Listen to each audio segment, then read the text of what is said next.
Hola, bienvenido al estudio bíblico que vamos a iniciar ahora con la carta a los Hebreos, leyendo del primer capítulo, Hebreos capítulo 1, comenzando con el versículo 1. Dios, habiendo hablado muchas veces y de muchas maneras en otro tiempo a los padres por los profetas, en estos últimos días nos ha hablado por el Hijo, a quien constituyó heredero de todo y por quien asimismo hizo el universo. Él, que es el resplandor de su gloria, la imagen misma de su sustancia, y quien sustenta todas las cosas con la palabra de su poder, habiendo efectuado la purificación de nuestros pecados por medio de sí mismo, se sentó a la diestra de la majestad en las alturas, hecho tanto superior a los ángeles cuanto que heredó más excelente nombre que ellos. Leyendo hasta el versículo 4 del primer capítulo. Padre Celestial, esta es tu palabra. Sé tú nuestro maestro en estos tiempos de reflexión y de estudio. Queremos escuchar de ti, Señor, por Cristo Jesús. Amén. En esta introducción a nuestro estudio, quisiera compartir con ustedes una lista de las 12 pruebas de la divinidad de Jesús que vemos aquí en el primer capítulo de esta preciosa carta. El autor original para mí es desconocido, pero admito que yo lo he adaptado y ampliado para este estudio. Dios nos ha hablado por medio de su Hijo. Es la primera prueba. Este es el verbo, la palabra de Dios, como vemos en Hebreo, en versículo 2. En Juan 1:1, utiliza la palabra logos, la palabra. Y que Dios haya hablado y que nos haya hablado a nosotros debe ser de todo lo que se revela lo más maravilloso. ¿Qué sabemos de Dios? Me gusta hacer esta pregunta a mis alumnos muchas veces. ¿Qué sabemos de Dios que Él no nos haya dicho? Y la respuesta es nada.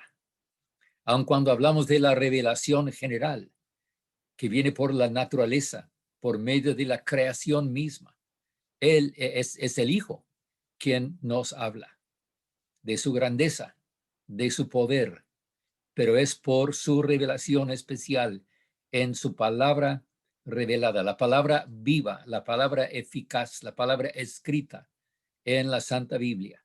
Aquí encontramos la revelación completa de quién es Dios y quiénes somos nosotros en relación con Él.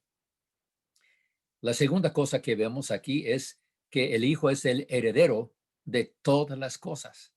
Lo vemos en el versículo 2.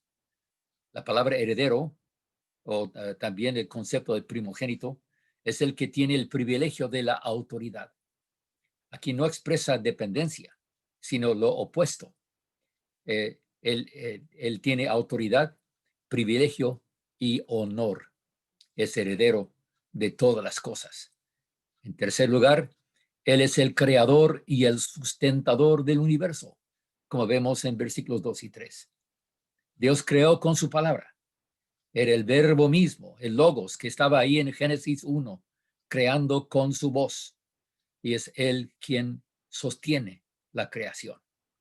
Los científicos modernos tienen teorías sobre lo que mantiene al universo en orden, pero aquí tenemos la palabra cierta.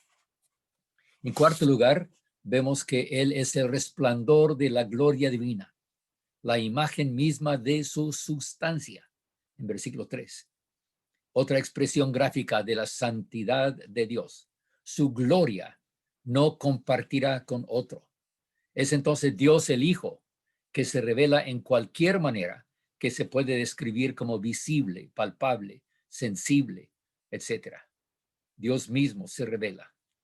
Es el resplandor de la gloria divina, como vemos en versículo 3.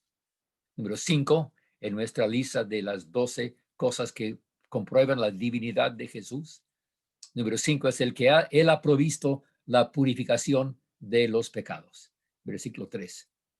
Su obra principal se mezcla con su persona, porque lo que Dios hace y lo que Él es en su esencia no pueden ser divididas en realidad.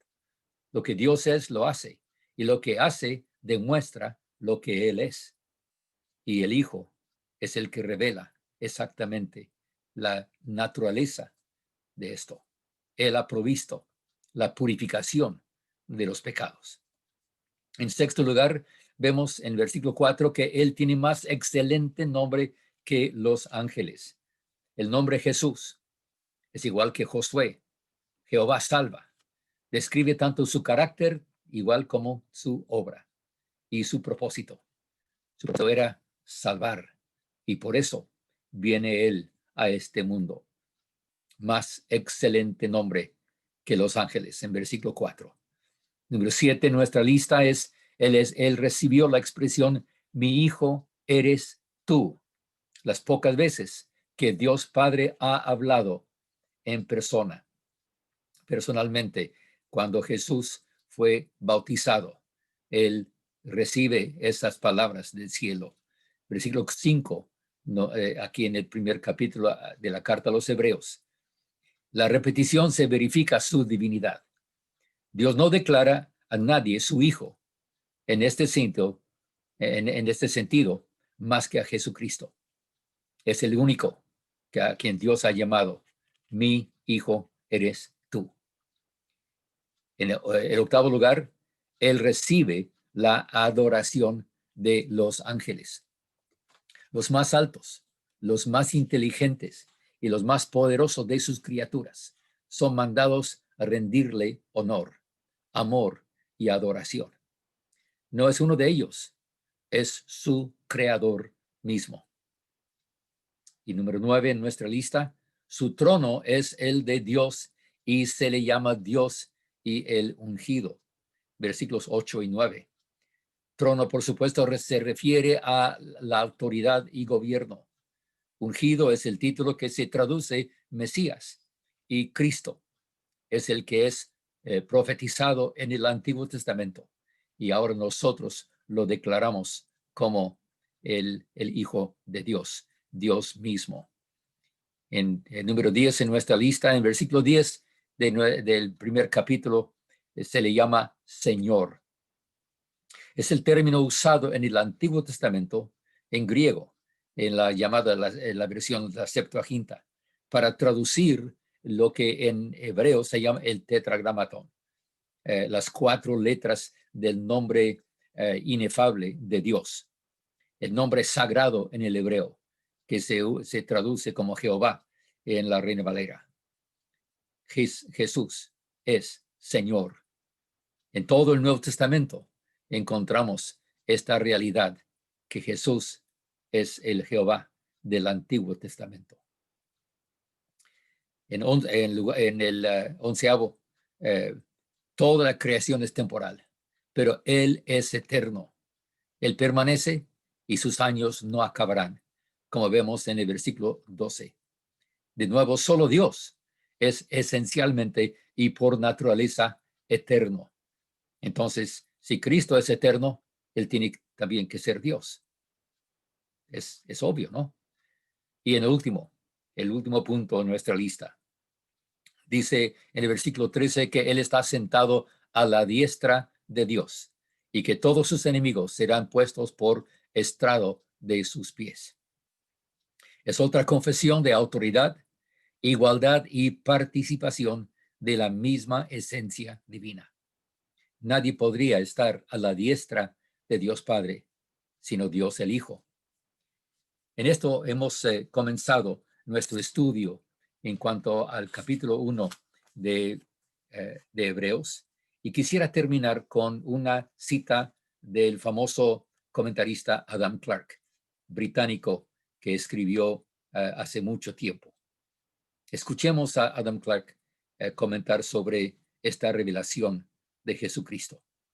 Este Hijo, en el cumplimiento del tiempo, se manifestó en la carne para que pudiera cumplir toda visión y profecía, suplir todo lo que faltaba para perfeccionar el gran esquema de la revelación para la instrucción del mundo y luego morir para remover el pecado por el sacrificio de sí mismo.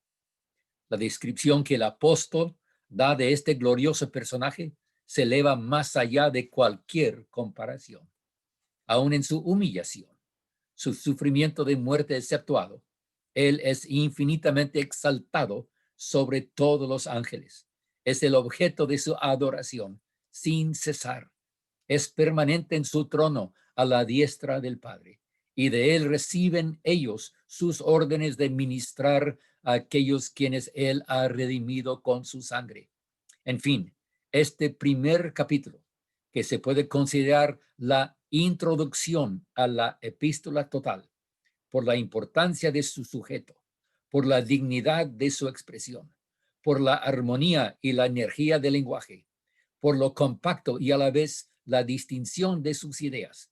Es igual, sino o superior a cualquier otra parte del Nuevo Testamento. El comentario bíblico de Adam Clarke, traducción de un servidor. Gracias a Dios por esta oportunidad. Padre, pedimos una vez más tu ayuda en este estudio de tu palabra. Queremos exaltar a nuestro Señor Jesús y rendirle el honor necesario, el honor debido, y que nuestra vida refleje su presencia, su obra en nosotros. Lo pedimos en el nombre de Cristo Jesús. Amén. Hasta el próximo número en nuestro estudio, amados hermanos. Hasta luego.